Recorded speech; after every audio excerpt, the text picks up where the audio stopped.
나아가라입니다.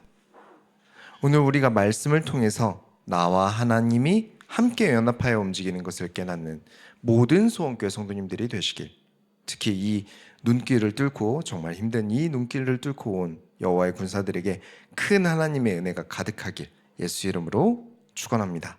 서론으로 들어가겠습니다. 군대의 야전식량. 이스라엘 백성들은 약 200년에서 300년 동안 이집트의 노예로 있었대요. 이집트 사람들이 주인으로 군림하면서 이스라엘 사람들을 하등 취급해왔어요. 그렇죠? 노예잖아요.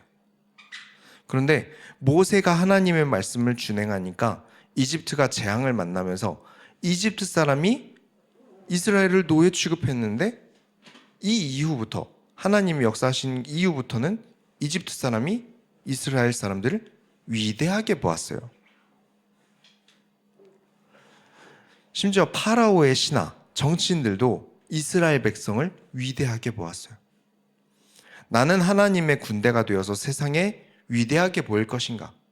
아니면 여전히 이 모습 이대로, 나는 태어난 대로, 내 살던 대로 계속 세상에서 하찮은 노예로 보여질 것인가? 우리는 이 출애굽기를 지나면서 선택해야 합니다. 이제 6월절까지 지나면서 이스라엘 백성들이 이집트를 나오게 됐어요. 근데 언제 또 파라오가 또 변덕을 부릴지 몰라요. 그냥 내보내준다고 했다가 말고, 내보내준다고 했다가 말고, 이걸 몇 번을 반복했거든요. 12장 39절 보시면, 그들이 애굽으로부터 가지고 나온 발교되지 못한 반죽으로 무교병을 구웠으니 이는 그들이 애굽에서 쫓겨남으로 지체할 수 없었음이며 아무 양식도 준비하지 못하였음이었더라. 우리 교회에서는 출애굽기를 포함해서 무교병 이야기가 나오면 함께 무교병을 먹어봅니다. 그래서 이번에도 준비했어요. 우리 다 같이 한번 먹어볼까요?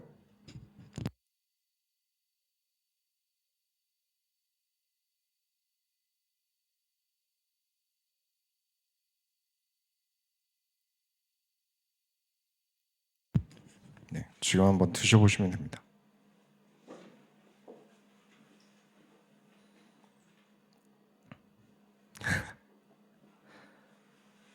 맛이 어떠세요? 생각보다 맛이 없죠? 그렇죠? 이렇게 한 조각 정도는 어떻게 먹어보겠는데, 이걸 만약 밥으로 먹으라고 한다면 어떠시겠어요? 이게 식사 대용이었어요. 몇 번 못 먹을 거예요. 그렇죠? 네. 균이 들어가고 부풀고 부드러운 그런 맛이 아니라 딱딱하고 그냥 밀가루 맛이요. 그죠? 그러니까 뭔가 맛있는 음료라도 좀 곁들여야 먹을 수 있겠어요. 이 무교병은 쉽게 말하면 하나님 나라의 군대의 야정식량이에요. 야정식량이 뭐냐면, 이게 발음하기도 어려운데, 전쟁에서 간편하게 휴대하면서 먹는 식량을 말해요. 만들기도 오래 걸리면 안 되고요. 발효 시간 같은 거 걸리면 안 돼요. 빨리 만들어서 빨리 먹어야죠. 그런 음식이 무교병이에요. 근데 하나님께서 6월절에 무교병과 쓴나물을 6월절 절기 때마다 먹게 하셨어요. 그런데 언제까지? 영원토록 6월절을 지키라고 하셨어요. 평범한 때에 먹는 음식이 아니라 이거 야전식량, 그러니까 전쟁 때 먹는 거잖아요. 전투식량이에요. 급하게 만들어서 먹는 맛없는 음식이란 말이에요. 근데 왜 전시 상황도 아닌데 이 평범하고 자유로운 시기에도 이 무교병을 왜 먹어야 합니까? 이유는 절대 그날을 잊지 말아라. 너희가 이 맛을 볼 때마다, 이거 먹을 때마다 맛없지 기억해라. 너희가 하나님의 은혜로 이집트에서 나오던 날을, 그 기억을, 하나님께서 구원을 주셨던 그 날을 절대 잊어서는 안 된다. 지금 이스라엘이 전쟁 중이죠. 그래서 늘 저희가 수입해 오던 그 무교병을 이제 더 이상 그 수입이 안 돼요. 그래서 어떻게 구하긴 했는데 앞으로도 더 무교병 구하기는 힘들어질 것 같습니다. 여러분도 오늘 출애굽기를 지나면서 지금 드셔보신 그 맛을 이스라엘 백성과 동일하게 잊지 마셔야 합니다. 정말 긴박하게 우리의 인생을 하나님께서 구원하셨다. 지금 여러분이 드신 그 무교병이 그냥 딱딱한 과자라고 여겨지면 그냥 딱딱한 과자예요. 그러나 이 말씀을 가지고 드셔보시면 이 무교병은 우리를 구원하신 구원의 맛이에요. 아, 이렇게 내가 구원받았구나라는 것을 기억하는 맛이에요. 곧 초심의 맛이죠. 이 말이 왜 중요하냐면 12장 40절부터 42절 보면 이스라엘 자손이 애굽에 거주한 지 430년이라 430년이 끝나는 그날에 여호와의 군대가 다 애굽 땅에서 나왔은즉 이 밤은 그들을 애굽 땅에서 인도하여 내심으로 말미암아 여호와 앞에 지킬 것이니 이는 여호와의 밤이라 이스라엘 자손이 다 대대로 지킬 것이니라. 대대로 지켜라. 41절에 이스라엘 백성을 하나님께서 뭐라고 부르시죠? 여호와의 군대라고 표기하세요. 그리고 그들에게 지켜라. 너희는 군대로서 지켜라. 무엇을? 유월절을. 이유가 있어요. 사람들이 여유롭고 평화로워지면 분명 이렇게 말할 거예요. 에이, 시대가 어느 시대인데 우리더러 군대래요. 아니, 무슨 평화로운 이런 시기에 꼭 그렇게 마음이 어둡고 그렇게 옛날에 힘들었던 전쟁 얘기, 뭐 이집트 탈출하던 얘기 꼭 해야 돼요? 그렇게 평화로워지면 유월절 정신을 잃습니다. 하나님 앞에 나가는 제사의 정신을 잊어버려요. 이게 내 목숨을 거는 일이라면 절대적으로 지켰겠지만 평화로워지면 대충 지켜도, 아니 안 지켜도 되게 돼요. 나중에 우리 역사서 쭉 훑어볼 건데 유월절을 수십 년을 안 지키는 세월도 있어요. 왕이 몇 번을 바뀌는 동안 유월절을 까먹고 안 지키기도 해요. 대대로 지키라고 했는데, 왜냐? 평화로운 시기에 꼭 지켜야 됩니까? 꼭 이렇게 맛없는 음식 먹어야 됩니까? 음료도 없이 무교병과 쓴나물 먹어야 됩니까? 하지만 하나님은 잊게 하고 싶지 않으셨어요. 그래서 꼭 먹어라. 너희가 급하게 탈출하지 않았냐? 유교병, 그러니까 발효가 된 맛있는 거 만들어 먹을 새도 없이 그만큼 간절하게 이런 맛없는 쓴나물과 무교병 먹어가면서 탈출하지 않았냐? 너희가 그날의 기억을 잊어서는 안 된다. 맛으로 먹는 게 아니라 이집트를 탈출해서 살아남기 위해 먹었던 그 긴박했던 공기, 그 분위기를 잊지 말라는 거예요. 언제까지 잊지 말아야죠? 영원히 잊지 말아라. 계속해서 너희는 유월절을 지켜라. 하나님께서 창세기와 출애굽기에 주신 구원의 외관이 그렇게 따뜻하고 막 몽글몽글하고 사랑스러운 느낌이 아니에요. 딱딱한 무교병, 쓰디쓴 나물을 먹으면서 내가 받은 구원을 기억해야 됩니다. 신약은 다릅니까? 예수님이 십자가에서 피를 흘리셨어요. 채찍을 맞으셨어요. 그렇게 따뜻하고 막 몽글몽글하지 않아요. 그러나 그 안에 쓴나물과 무교병을 먹이신 그 안에 하나님의 사랑이 따뜻하고요. 십자가에 매달리신 예수님의 사랑이 따뜻한 거예요. 저와 여러분은 하나님의 군대입니다. 하나님의 자녀다 이전에 선행되어져야 되는 나의 신분이 훨씬 많아요. 하나님의 군대인데, 저는 기분이 안 좋은데요. 저는 노인인데요. 저는 연약한데요. 저는 우울한데요. 상관없습니다. 만약에 뒤에서 좀비 떼가 막 달려들어와요. 근데 그 앞에서 저는 연약해서 못 뛰겠는데요. 저는 그럴 기분이 아닌데요. 그런 말을 할 수 있을까요? 당장 다급하게 이집트를 탈출하는, 정말 급하게, 언제 파라오가 또 변덕 부릴지 모른다, 빨리 도망가자, 그렇게 탈출하는 사람들 입에서 저는 그럴 기분 아니거든요. 이집트 탈출하려면 걸어야 되잖아요. 저 지금 그렇게 오랫동안 걸을 기분이 아니거든요. 그러면 계속 노예를 하겠다는 말이에요. 저는 부족해서 계속 이집트 노예할래요. 저는 연약하고 저는 우울해서 저는 못해요. 이집트 노예로 있을래요. 이런 말을 하고 있는 거예요. 그래서 기억하라는 것이 유월절 사건입니다.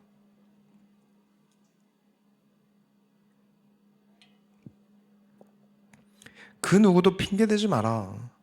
저와 여러분이 말씀을 왜 지켜 행해야 됩니까? 저와 여러분이 얼마나 암담하고 힘든 노예 생활에서 벗어나서, 구원받기 전에 그 모습에서 벗어나서 하나님의 백성으로 구원받았는지 잊지 말아야 되기 때문에 그렇습니다. 예배를 왜 드려야 됩니까? 내가 은혜를 받고 못 받고 이전에, 구원받기 이전에 내 모습을 다시 살기지 않겠다는 증거예요. 나의 행위예요. 나의 믿음이에요. 이 정신을 잊지 않기 위해서 오늘 우리도 무교병을 이스라엘 백성과 함께 먹어보았습니다. 노예가 되고 싶지 않다면 여호와의 군대가 되라. 둘 중 하나입니다. 이 명령을 준행하는 모든 소원교회 성도님들이 되시길 예수 이름으로 축원합니다. 본론으로 들어가겠습니다. 작은 행동부터. 이 출애굽기 14장을 보시면, 근데 아직 출애굽기 13장 안 했잖아요. 서론에서 드린 모든 설명이 출애굽기 13장 이야기입니다. 그래서 넘어갑니다. 14장에 보시면 이제 이스라엘 백성은 이집트 땅을 벗어났어요. 근데 5절부터 6절에 그 백성이 도망한 사실이 애굽 왕에게 알려지매 바로와 그의 신하들이 그 백성에 대하여 마음이 변하여 이르되 우리가 어찌 이같이 하여 이스라엘을 우리를 섬김에서 놓아 보내었는가 하고 바로가 곧 그의 병거를 갖추고 그의 백성을 데리고 갈새. 파라오가 막상 이스라엘 백성을 보내놓고 또 변덕을 부려요. 아까운 거예요. 그래서 병거를 갖추고 데리러 갑니다. 한 10,000명 정도 군사력을 데리고 가요. 근데 10,000명 정도면 이스라엘 백성이 충분히 싸워볼 만하지 않을까요? 왜냐면 기억하실지 모르겠는데 이스라엘 백성이 싸움 가능한 남자 숫자를 셌을 때 60만 명이었어요. 60만 명 대 1만이면 이길만 하지 않을까요? 근데 이 이스라엘 백성들이 이 사실을 듣고 난리가 납니다. 우리는 이제 다 죽었다 하면서 난리가 나요. 왜 그러냐면 이 파라오가 사실은 그때 당시 파라오가 고대의 나폴레옹으로 불리던 왕이에요. 10가지 재앙에 두들겨 맞으면서도 안 꺾이던 이유가 이 파라오가 전쟁에서 공을 굉장히 많이 세운 왕이에요. 이집트 군사 10,000명의 수많은 정벌 사업으로 인해서 전략도 능하니까 이스라엘 60만 정도를 한번 이겨볼 만하겠다는 생각이 들었나 봐요. 경험은 절대 무시할 수 없습니다. 당연하죠. 오늘 이주한 성도 송별회 때문에 이제 이따가 또 점심 회식이 있어요. 이주한 성도, 박성수 성도 다 슬림하잖아요. 근데 저는 보았어요. 이들이 100kg 이상 넘는 분들을 어떻게 잡는지를 보았거든요. 도장에서. 오랜 수련의 경험과 그런 것들은 절대 무시할 수 없는 거예요. 그래서 당연히 1만의 전차 군단으로 이스라엘 백성을 이겨볼 생각이 파라오에게는 있었던 거죠. 자, 근데 우리가 출애굽기를 보면서 무엇을 발견하죠? 사람의 지혜와 사람의 지식을 가지고 하나님께 비벼선 안 된다는 거예요. 지금 파라오는 자신의 경험, 자신의 지혜, 자신의 전략, 자신의 지식을 가지고 가장 자신 있는 전쟁, 가장 자신 있는 그 전쟁 방법으로 세상에서 누구보다 자기가 잘한다는 그것을 가지고 이스라엘에게 마지막 도전을 하고 있어요. 근데 그래도 아무리 생각해도 60만 명의 오합지졸 이스라엘 백성이라고 해도 베테랑 1만의 이집트 군사랑 싸워도 시뮬레이션 돌려보면 60만이 이깁니다. 아무리 그래도 60만 명이 이겨요. 끝까지 싸우면. 근데 아예 이스라엘은 싸워볼 생각조차 하지 않아요. 왜냐? 싸움은 패기거든요.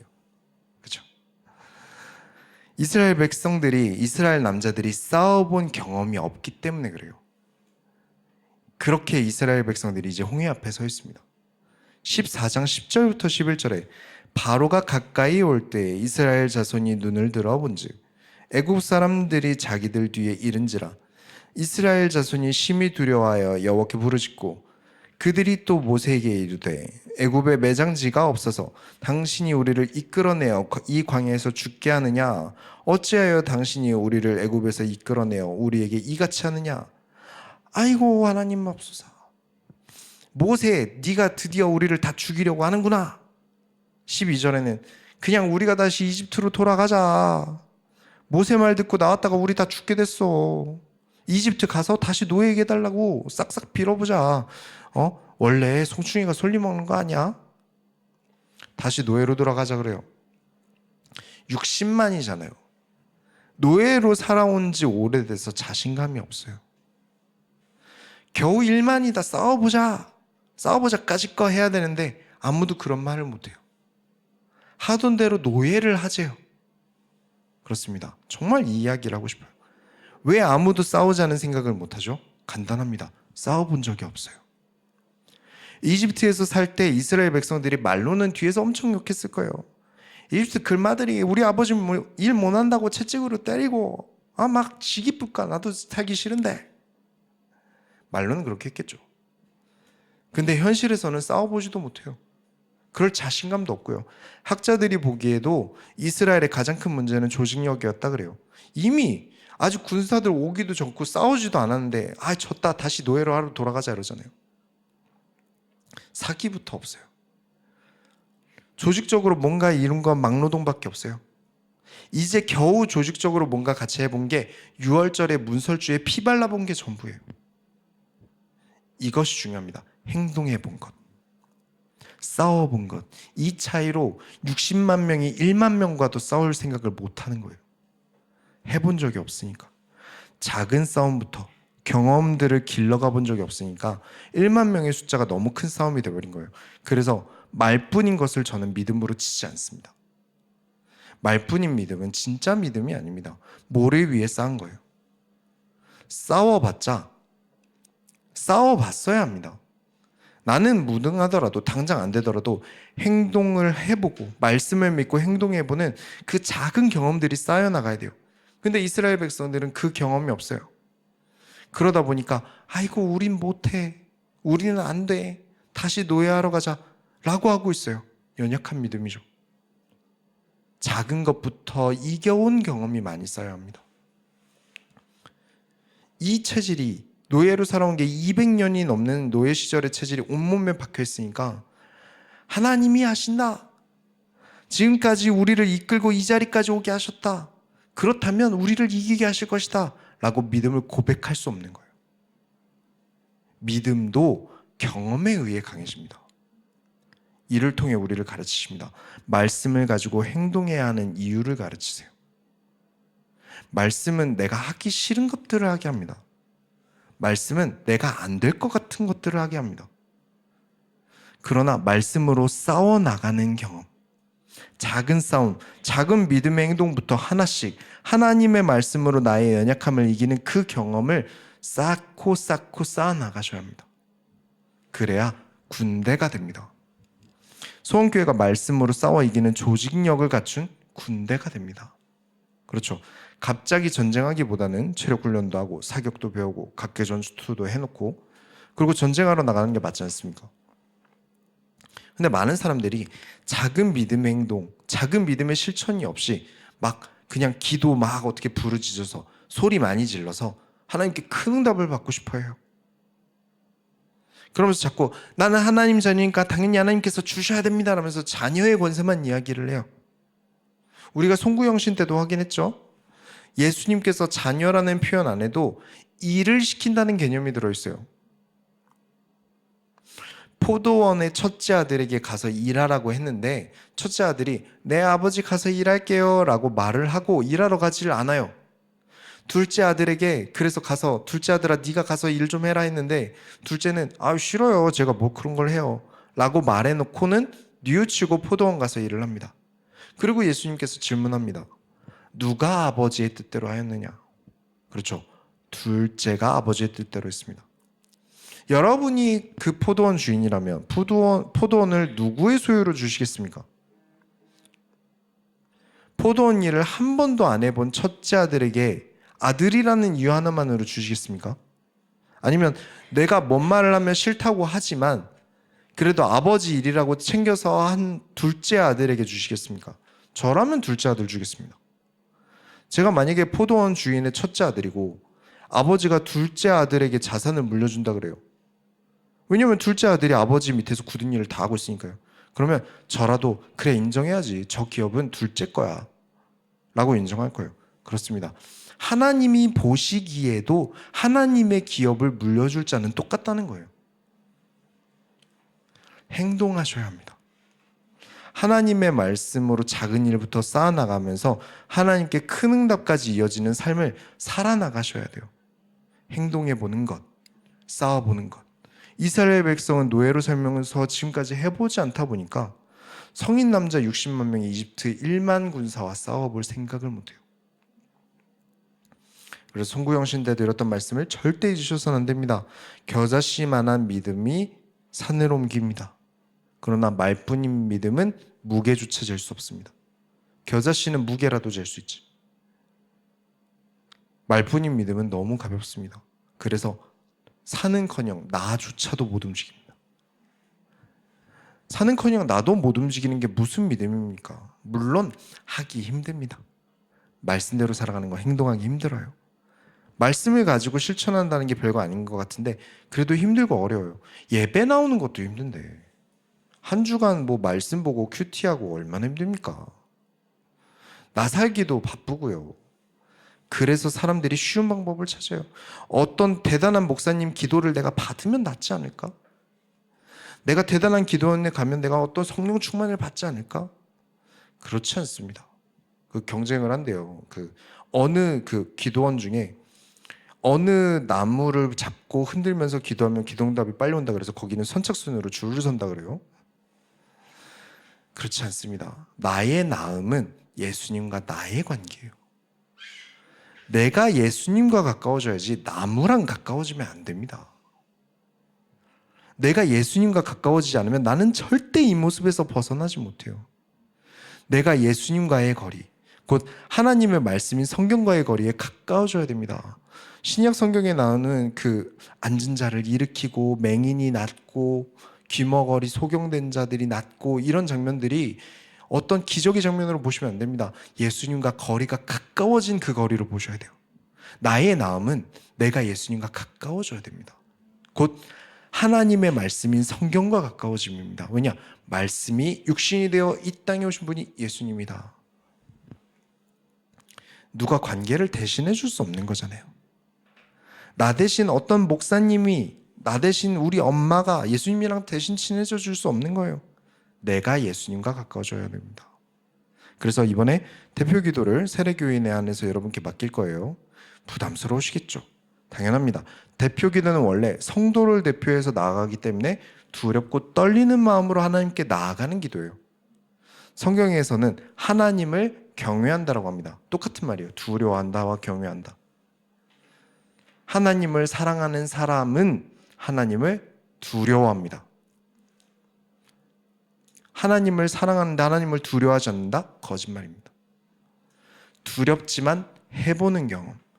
이게 있고 없고의 차이는 매우 큽니다. 해본 것과 안 해본 것의 경험은 매우 커요. 싸워본 적이 없는데 갑자기 싸우라니까 이스라엘 백성들이 얼마나 힘들겠습니까? 그러나 해보는 겁니다. 큐티를 하고 말씀을 듣고 마음에 꽂힌 문구를 손으로 써보고 올리는 거예요. 부담스럽죠. 누가 내 필기체 본다는 거 부담스러울 수 있어요. 그러나 해보는 그 경험, 떨리는 마음으로 대표 기도를 수정해보면서 최종본을 들고 단상 위에 올라가서 덜덜 떨면서 하나님께 올려보는 그 경험, 그걸 가진 사람과 가지지 못한 사람의 차이는 큽니다. 싸워본 적이 없는 것, 아직 경험이 부족한 것 누구나 있죠. 그래서 오늘도 해보는 겁니다. 오늘 보는 모세도 아직 부족해요. 그래서 오늘도 하나님께 한 소리 듣습니다. 무슨 일이 있었냐면 14장 13절부터 14절 보시면 모세가 백성에게 이르되 너희는 두려워하지 말고 가만히 서서 여호와께서 오늘 너희를 위하여 행하시는 구원을 보라. 너희가 오늘 본 애굽 사람을 영원히 다시 보지 아니하리라. 여호와께서 너희를 위하여 싸우시리니 너희는 가만히 있을지니라. 이거 되게 엄청 은혜스러운 멘트 아닙니까? 가만히 서 있어라. 그러면 여호와께서 싸워주실 것이다. 가만히 있어라. 그런데 우리가 창세기부터 지금 출애굽기까지 제대로 봐왔다면 아실 거예요. 지금 이 모세의 말은 틀렸습니다. 오답입니다. 모세가 나는 아무것도 안 하고 서 있어도 하나님께서 해주신다라고 말한 거예요. 내가 주를 위해 최선을 다하지 않고 그냥 구경만 하면 하나님이 다 해주실 것이다. 이게 믿음일까요? 아니요, 말뿐입니다. 행동하지 않는 것은 믿음이 아니에요. 그래서 하나님께서 모세에게 한마디 하십니다. 15절에 여호와께서 모세에게 이르시되 너는 어찌하여 내게 부르짖느냐? 이스라엘 자손에게 명령하여 앞으로 나아가게 하라. 그렇죠? 너는 왜 내게 부르짖느냐? 왜 가만히 있으려고 하느냐? 너도 이스라엘 백성들도 앞으로 나아가라. 움직여라. 하나님께서는 우리를 구경꾼으로 두지 않으십니다. 하나님의 역사 앞에 우리를 구경꾼으로 두지 않으십니다. 하나님이 나 대신 알아서 해주시는 인공지능 취급을 하나님께서 좋아하시지 않으십니다. 14장 16절에 지팡이를 들고 손을 바다 위로 내밀어 그것을 갈라지게 하라. 행동해라. 이스라엘 자손이 바다 가운데서 많은 땅으로 행하리라. 그렇죠? 행동을 말합니다. 그래서 모세가 16절 그대로 하는데 지팡이를 가지고 바다로 한가운데로 가는데 바다가 안 갈라지면 어떻게 해요? 그럼 어떻게 되죠? 바다에 수장되겠죠. 이거 무서워서 하겠습니까? 이때 기억하셔야 돼요. 우리 송구영신 때 드린 표 기억하시죠? 우리 교회 필살기 같은 거예요. 바다가 갈라질 줄 믿고 아멘으로 나아가면 정답. 네, 아멘이라고 말하고 바다가 갈라진 게 말이 돼? 하고 건너지 않으면 오답.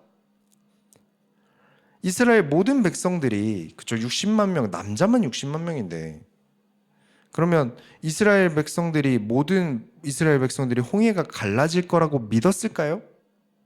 아니겠죠. 마음에는 안 믿어지고 의심이 드는 백성들도 있겠죠. 그러나 행동으로 홍해 앞에 나아가니까 홍해를 가르고 탈출합니다.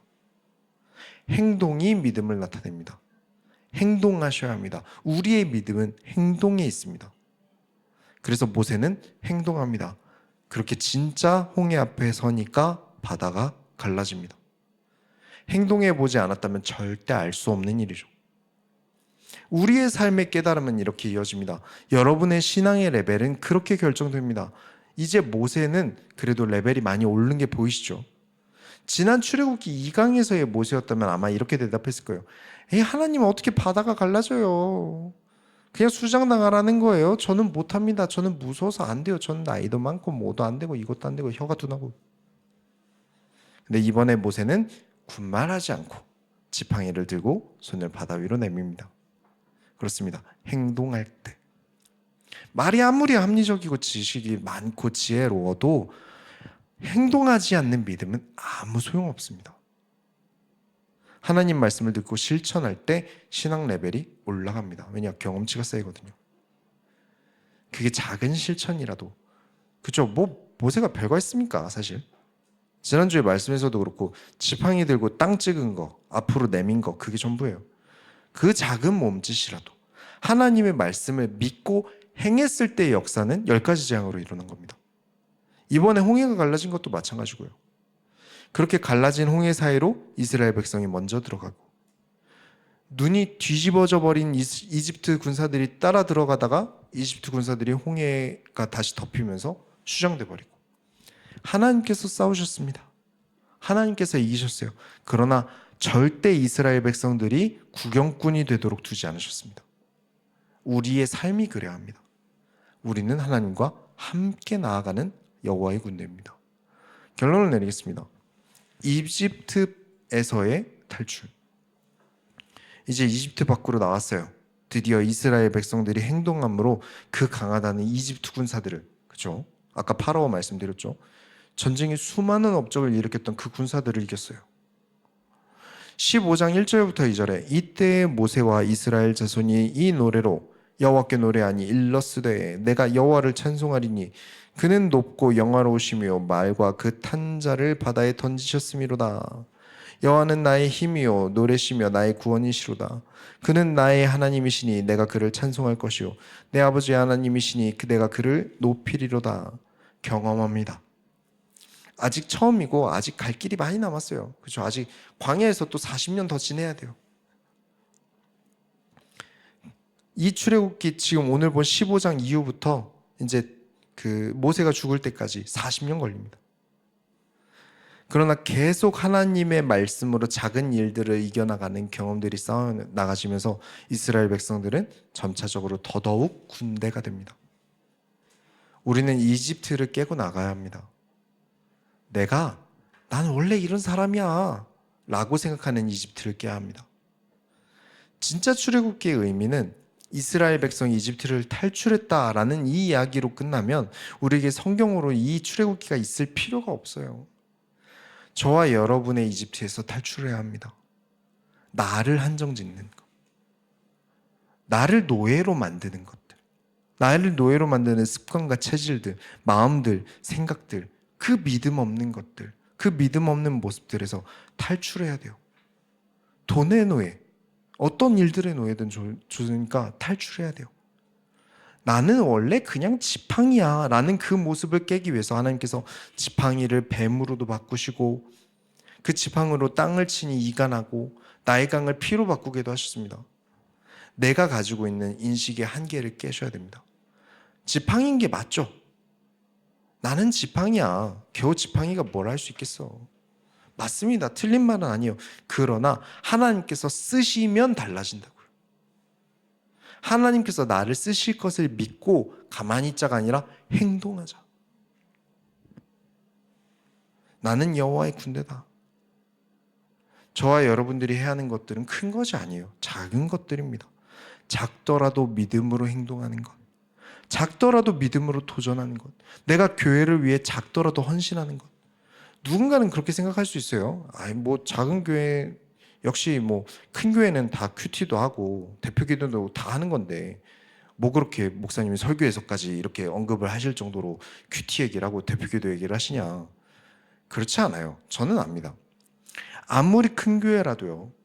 이유를 분명하게 전하고 컨텐츠가 정착되기까지는 굉장히 긴 시간 걸렸습니다. 어느 날 갑자기 된 게 아니에요. 꾸준히 독려하고 꾸준히 설득해서 자리 잡은 것들이에요. 그리고 이유를 알아야 하는 것과 교회 컨텐츠가 있으니 그냥 하자는 거는 얘기가 다릅니다. 우린 이유를 알고 해야 돼요. 우리가 이번 큐티를 하고 대표 기도를 다시 시작하고 대신반 기간을 갖는 이유는 우리의 작은 말씀으로의 실천이 쌓이면 우리에게 하나님께서 어떤 역사들을 일으키시는지 확인해야 됩니다. 우리 행동으로 나아가는 모든 소원교회 성도님들이 되시길 예수 이름으로 축원합니다. 우리가 하나님의 손을 밀어드립시다. 하나님 감사합니다. 우리가 출애굽기의 말씀을 보면서 이제 이집트를 탈출하는 모습을 봅니다. 가만히 있는 것이 아니라 하나님과 함께 나아가고 하나님이 싸우실 때 함께 싸우는 모든 여호와의 군사들이 되게 하여 주옵소서. 살아계신 예수 그리스도의 이름으로 기도드렸습니다. 아멘.